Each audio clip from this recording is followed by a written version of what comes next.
They said there's no doubt you'll surely lose. Go ahead and sing your tune. We didn't listen, stayed right on the truth. And now we're on the right side of the news.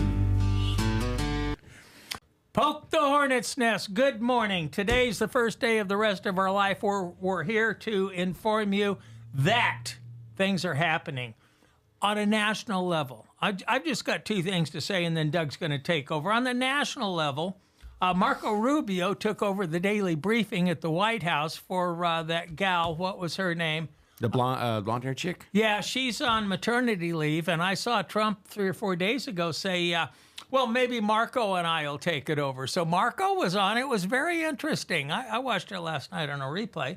I look forward to our president, Donald J. Trump, to do the daily briefing.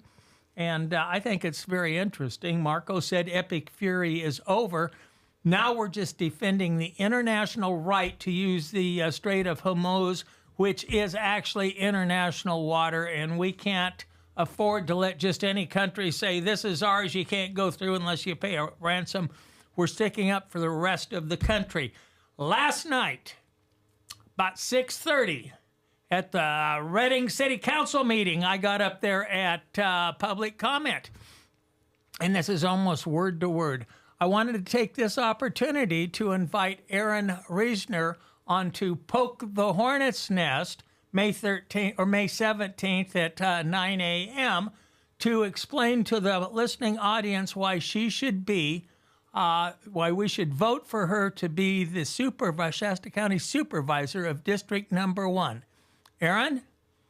And she was quiet, and Littall says, Nick, this is your time. We don't. I says, that's a choice. That's not a rule. So Aaron says, Nick, that probably won't happen. So anyway, it was a public invite to come on. And so now I am going to turn it over to Doug. What do you want to talk about? Oh, boy, there's nothing even happening in the world.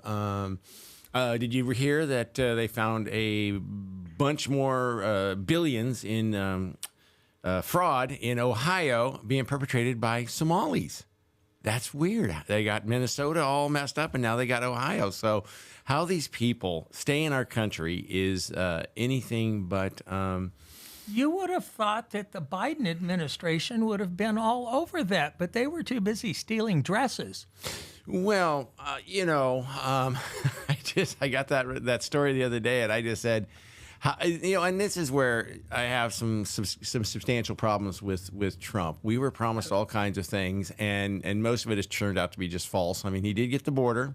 He did get DEI and wokeism, but after that, pretty much everything he said has been a lie. And well, he said we'd beat Iran to a pulp in days, and it's only been days. Well, it's been 70 now. And it's been like seconds compared to Iraq or Vietnam. Well, some absolutely. of the wars that are well, this war ain't done yet. He agreed with me. Did you see that? This war ain't done yet. These are people who look forward to dying. They don't look forward to living. And if you're Iran, you have two. And I think it's actually kind of humorous, to be honest with you. America has a 200-mile buffer zone on both coasts. If a foreign vessel comes into there, we go out and kind of give them a handshake and gently urge them on their way if they're hostiles, shall we call it. And here's a 20-mile wide strip right on the coast of Iran, and we're saying, you can't do that. And that's another example. What's on the other side? What country's on the other side? It's Iran's on the north side. Is Iraq on the south side? No, they have a border. Is it Qatar? I think it's Qatar, Oman, UAE. Somalia? No, Somalia is further south. Somalia is down Africa a bit. So, it's They own half of it. Well, theoretically, they do. The problem is they're not. Well, they are kind of crazy because of the religion. But the fact of the matter is, we're the only hostile. country that can open that up and keep it open. And we're setting an example for the rest of the world just because you border this strip that's used internationally to keep the international economy going. You don't have the right to shut it down and charge a a ransom to go through. Well, it's funny. A counterpoint. They weren't doing that until we bombed the living crap out of them. So who was the one who actually really instigated this war? They were, I don't like them. I didn't like the fact they were working on a bomb. We have thousands of them. So, who are we to point fingers? But that strait was wide open. There was no detriment to commerce until Donnie decided with Israel that we were going to go bomb the piss out of Iran. So, if you're Iran, you have two trump cards, for lack of better terminology. You've got about I think it's actually, what is it? It's 700, 800 pounds of enriched uranium. And you've got the Strait of Hormuz. Otherwise, you really don't have any. Yes, a little bit of oil, but I mean, you have nothing. And the president of the United States telling you you're going to give up both of those, and then you're going to try to negotiate with these guys who haven't been very good in their negotiations to begin with. So, this morning the news is saying there's an agreement imminent. Iran, this, and China's the one that actually is going to be kind of dictating the outcome of this war, because China is starting to really hurt because they get a large chunk of their oil from Iran, and they're not getting oil from Iran. We've got plenty of oil. We'll sell them some oil. Well, that's the best thing. That's the rumor that we have, is we have plenty of oil, and yet we're exporting oil and importing it. So if we were having plenty of oil, let's stop importing and let's just let the world buy the rest of their oil, and we keep ours in-house. And we've got to keep the world economy going. We can't just bloom here in the United States, blossom, and the rest of you are eating beans. They'd be happy to have beans, a lot of them. We've got to think about the world economy. What you said, man? What you said? Why can't we? Can't we what? I thought this was the America I thought that was First mega. agenda. I thought it was mega. Yeah. That's what I thought. I thought America was going to become, we're going to worry about America and not have 800 bases around the world. Well, we are worrying about America when we don't let Iran have a nuclear weapon and start bombing people so they can get their 72 virgins before they're all taken. Well, you make a point there. They want their 72 virgins, and that's who we're dealing with now. They want them now. I tried to deal with one virgin one time, and it didn't work out. These guys are going to handle 72. Give me a break. One woman's enough. Two would drive me crazy. No, so when you're talking about the things going on around the world, Europe is on the verge of actually rationing when you can be on the road. Asia is running out of fuel. Australia, I don't know what's going on in Australia. The last news I got was they were about out of diesel and fuel, and they had about 2 weeks left. So I'll have to check into that. But the stuff that's going on right now, getting back to DJT and his promises, never ending wars. We weren't going to get in messy Middle East conflicts. And here we are. And this morning they're saying that we're at some verge of another agreement. Nick, I ain't buying it. We should go back to the Biden doctrine. Hold on. Did you read that email I sent to you about Planeteer and Trump and the whole group? I sent it to you and Leo, and it talked about the evilness that Planeteer is setting up under Donald Trump, being pushed by Donald Trump, and that is they are making the largest surveillance state that will record everything. Flock cameras, credit cards. Do you think this just started with Trump? It went into super hyperdrive with $400 billion under Trump. It's already been here for a long, long time. They've got so many sensors on 5. It's pathetic. I know. I can't even go to the woods without a SPI forester up there making sure I'm not crossing onto their property illegally. I think that's private property. They're allowed to do that. They're private property. They can do whatever the hell they want. This is the government is going to collect all your data. It's going to every transaction, all your money. And Canada with Mr. Trudeau already proved that when those truckers during COVID were protesting, they locked down every financial asset those people had. They couldn't even go into a store and buy anything. You don't think they can do that now? You don't think the government's had the ability to do that for 20 years? No, I believe they have had it. I'm just saying. But you're just blaming it all on Donald Trump. What I'm saying is $400 billion to build out Planeteer. So, folks, if you're listening, go check out the Planeteer thing. Now it's being enhanced with AI. This is not an innocent. This is nefarious for a guy who's supposed to love freedom and individual rights and everything. This is as close to pure on tyranny as you're going to get, and it's fact based. You can go look it up. Peter Thiel, he is buddies with Zuckerberg and Microsoft and Gates and all of those people. Oh, my God. There's demerits off of his resume already. I'm just telling you. So I sent you that because I wanted you to read it because it's actually quite terrifying I what will they've read done. it. I promise you I will. I skipped over it because there's just too much going on. You can't pay attention to everything. You've got to pick your fight and stay tuned up with that. I've picked local politics. Yes, you have. And you do it very well. Thank you so I mean, much. you show up to everything, and I find out stuff from you. And Leslie, of course, thank you for informing us about last night at Anderson City Council. Apparently, it was active. So here you go, Nick. You've got Iran down south. I was right. Qatar, Bahrain, Oman, UAE. So there's the neighbors across the street from. And they shouldn't have anything to say about it. It's all Iran's going to dictate how that water's used. Well, let's put it this way. It's like what America's doing. If you have the bigger military, you get to tell the other small ones what to do. That's what we're doing. Well, That's we're what they're just doing. evening up the odds. Well, we are, but apparently we're not evening up enough because Trump promised we were going to have ships flowing through there this Monday, and Iran said, I don't think so. So for us having the most badass Navy on planet Earth, Iran, which is completely depleted, completely defeated, our military is still not going through that strait. So really, who is in control of the state, my friend? I mean, we're at a point where gas is, I think my gas premium is at $6.50 a gallon, and we have... You don't have to drive a hot rod. You could drive a 1964 Volkswagen? I could. I'll bet you'd be happy with that for a long time, I would wouldn't you? school the tires on that one anyways. No, and actually it made the news last night that the last international shipment of oil hit California coast yesterday. And even if this thing opened up tomorrow, it's going to be over a month before we get oil again. So just prepare that prices are going to go up even more. Well, we've been warned about that for a long, long time. What we had, I saw out at Bella Vista at the Standard Station out there during Biden's regime, 2 years into it, $7 a gallon. Mm-hmm. We haven't reached that yet. And there was no reason for that. Well, I mean, there was reason because there was massive printing of useless money. Basically, from one day to the next, they just added $1 trillion. But Trump must have wanted some more money, huh? Well, you know, I don't give Trump a free pass. Remember, he's the one who locked us down.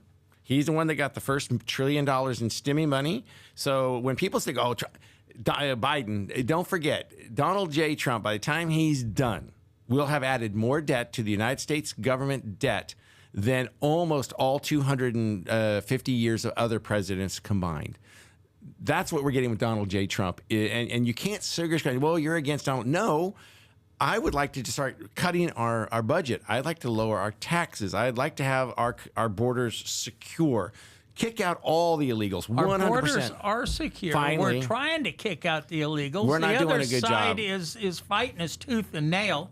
Too bad. The law is the law. Cite the law and get these people out of here because the reality is we have some estimates go as high as 20 million. I've seen 12 million seems to be a pretty round number that everybody agrees. I don't. That might be what came across with Biden. But That's what I'm saying, Biden. We probably had another 15 to 20 in the country before that started. Well, I'm saying, yeah, that's my point. Is so you know we're they're going saying 30 to 40 million. exactly, which and is we're counting those in the districts to give votes. House of Representatives. Why does an illegal alien have a say-so on House of Representatives? Why do they have a say so on anything? I guarantee you go to Mexico, you do not have a say in what their elections are. You go to Uruguay, you go to Cairo, Egypt. You're a foreigner. You don't get to vote in anything. Well, I couldn't agree with you more. It's funny. I will say this. Let me qualify But that. they do. You know, if we quit counting illegal aliens, California would lose 8 House seats, the House of Representatives. And we should. And we absolutely should. I will tell you this, though. I was in Holland because I try to be civically... You're a world traveler. Well, baseball was good to me. And in Holland, Liz and I had a contract, and they literally, it was called a living together contract. You had to sign it and everything else and announce your assets and blah, blah, blah. But anyways, I had a green card, as it were, a working visa. I was, engaged, I guess, to a Dutch girl.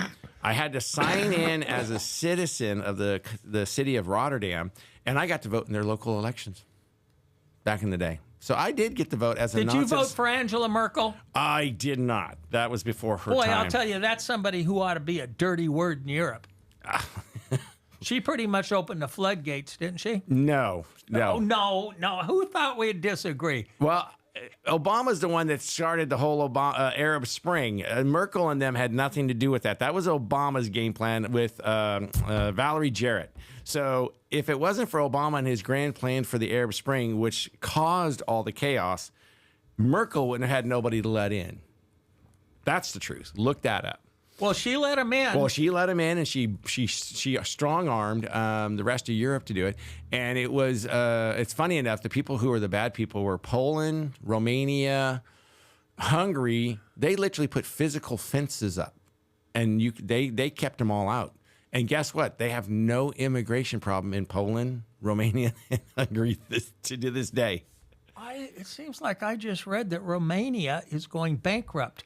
But that being said, Spain spent $2 billion on welfare payments to illegal aliens, and they spent $70 million on their fence, keeping them out. Well, you know, it's funny is Spain and Portugal and those places, there's now videos popping up all over, and they've been popping up for a while now, of these street thug gangs, immigrants, Muslims, call it what it is, they're Muslims, and they go around and they're just beating the piss out of the locals, just beating them up. They just come up as a group and they just beat these old men, women, and the news doesn't report on it. So the locals are getting it out on the internet. And so that's what Europe has become, and Europe is pretty much dead, in my opinion. It'll take time, but it's dead. They don't even make and Sweden now. Funny enough, Sweden is the first domino to fall, in that they're only a country of 10 million, and they have like 700,000 Muslims, and it's Muslims. It is what it is. You can argue about it, and they're reproducing at a rate of 6 to 7 per man, I guess is how we do it. They're a fertile bunch. No, they're not a fertile bunch.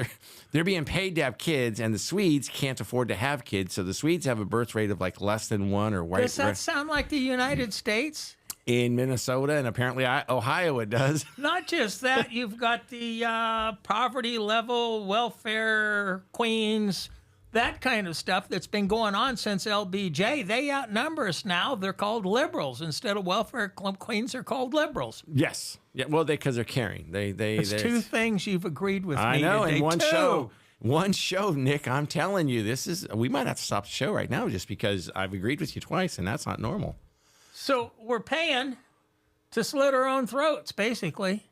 Well, you know, liberals have an absolute stupidity of genius in that they have a book. We can read the book. We're too stupid to read the book. The rules are radicals, okay? Saul Alinsky, he tells in writing, in very simple forms, how to do it. And it's a death by 1,000 cuts. And the entire goal is to get us to turn onto each other, okay? That's you and I. That's the goal. What they don't understand is, you know, eventually that turning on each other, we turn on them. And so the rules that they use, and like we were talking about on before the show with Clint on Sunday, is liberals are so genius in that they throw an accusation at Nick. Nick has done blah, whatever it is. Yep. Now, there's no truth to it. There's none. But they say it enough. They say it. And you now spend all your time trying to deny a non-truth, and they walk away because they've thrown the hand grenade, and that is in their playbook. And we fall for it every time. And instead of you denying what it is, the people who get into that situation should just demand, where's the evidence? Show me how you came up with this thing, and then they will shut up and go away. But we don't. We spend all our time defending what they've accused us that we didn't do. And they'll even engineer the evidence. Well, that's the problem with AI. That's becoming the new thing. I read a really interesting article that talked that AI may be the end of digital evidence. It may be the end because no matter how true it is, a defendant, Jeffrey Epstein, can claim that a video was AI made. And high school kids are doing it. Well, young teenagers. But I mean, think about that. Our justice system is now at a point where we, as jurists or lawyers or whatever, we can get out of jail free by saying it was AI generated, and it may not be, but it might be. And now this article is really well written. I can't remember where I got it. I was just kind of scrolling through, and it talked about the death of digital evidence in the United States, and AI will be leading the way. So there you go. We don't need to have evidence anymore. You just get to have AI proof it out. Well, there's an old saying, it's not what you know, it's who you know. and the just us system. And that's been going on for a long time. Just us, meaning the elite. They get the justice. Yeah. Yeah, You know, we have to prove ourselves innocent instead of them proving us guilty anymore, especially with the liberals, the way they make up things. well, another DJT thing is he was going to arrest all the people who did the Russiagate. He was going to arrest all the people who did COVID. They took his badge away, and he couldn't go out and arrest them. And I'm amazed he doesn't have a Superman video on his own. Give him thing. time. Oh, They're wow. building a statue to him down there in Venezuela. Are they? Oh, yeah. Yeah, the people are so happy with their newfound freedom. Oh, I haven't read that yet. I'll have to look at that. I know that their oil exports are starting to go up. So Yes. that's a good thing because now we're getting off for Iran. Well, Nick, I got to go to my next meeting, sir. So I'll see you in not this Sunday, but next Sunday. Yes. All Thank right. you. Thanks for stopping by. It's always a pleasure to argue with you. I like a good, clean argument. I do too. Kudos to, whoa, he's going to get out of here without falling down. Joanna Francescat. She came on to Poke the Hornets Nest on KQMS a week ago this past Sunday. So that's about a week and a half ago. And we had a very good, interesting, cordial argument.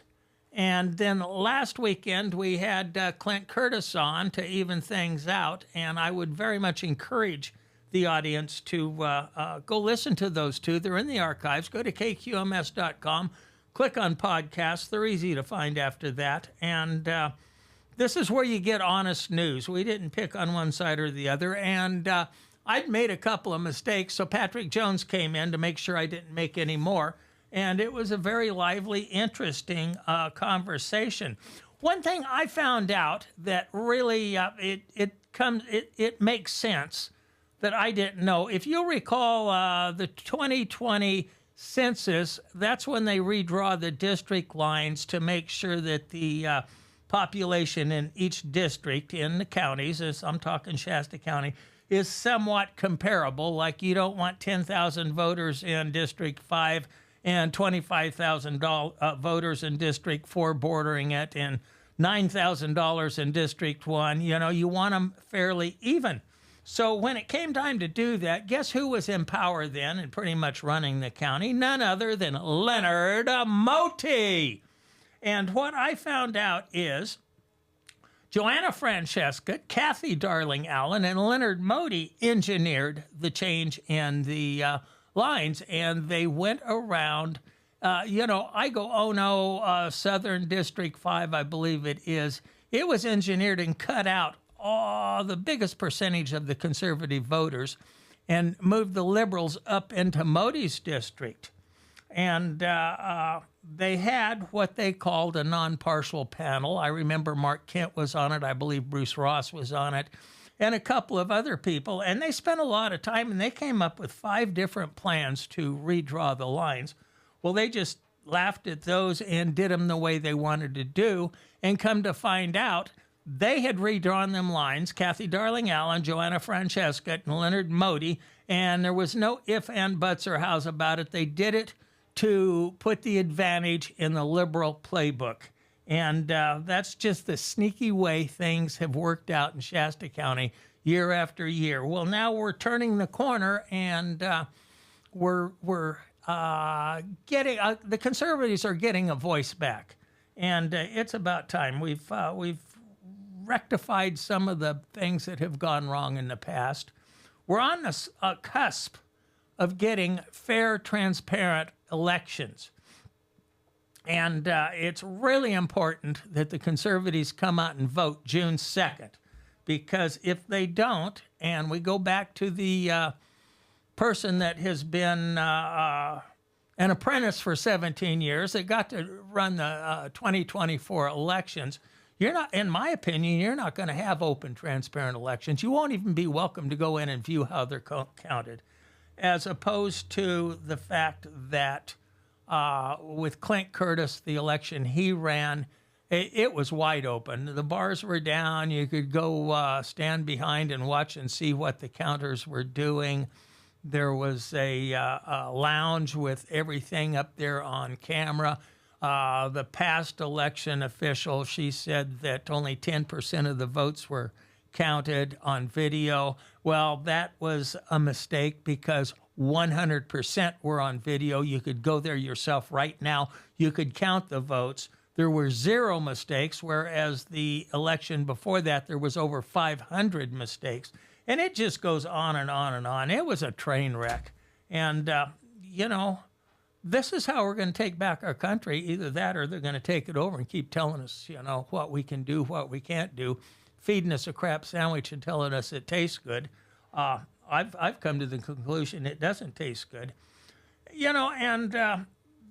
There was a report that came out, the Oppenheimer report, who's a far left outfit, that was very critical of Clint Curtis, along with Monica Fugit, who did her own in-house report. And they came out with the idea that Clint is, I don't know what you would call him. He's a chauvinist. It's my way or the highway. When in fact, it was completely different. But what I want to say is I don't trust either one of those reports. I think Monica Fugit, I don't think that I would want to have her do a report for me. Darn, I've lost. There it is right here. I've got it right here. I'm so happy. 3 of the things that went on, or 4 of the things, 6 things. Monica Fugit, there was an allegation that election night last November, Curtis commented in front of a group of people that he was going to have to spank an employee for not following protocol. Well, so what? Is that so degrading? If you can't do what you're supposed to be doing, I'm going to spank you. Spank could mean anything from I'm going to let you go, I'm going to put you to a different spot where it's not so critical what you're doing. It's reported that Curtis related election work as something a monkey could do. Well, as a matter of fact, you go there, they have... They school you on what your job is, and you've got one job. If you can learn how to do that one job, the election will go smooth. Let's see. The problem, Nick, is Clint Curtis is from the free state of Florida, and he's used to being able to actually have free speech and make jokes, knowing that the people with common sense know what a joke is. And we live in California, where if you tell somebody their shirt makes them look fat, they can sue you because you hurt their feel-bads. Curtis, after the video started circulating last fall, Curtis had a video on social media around here, and he didn't have his shirt on. It was nighttime. It was hot. It was the middle of the summer.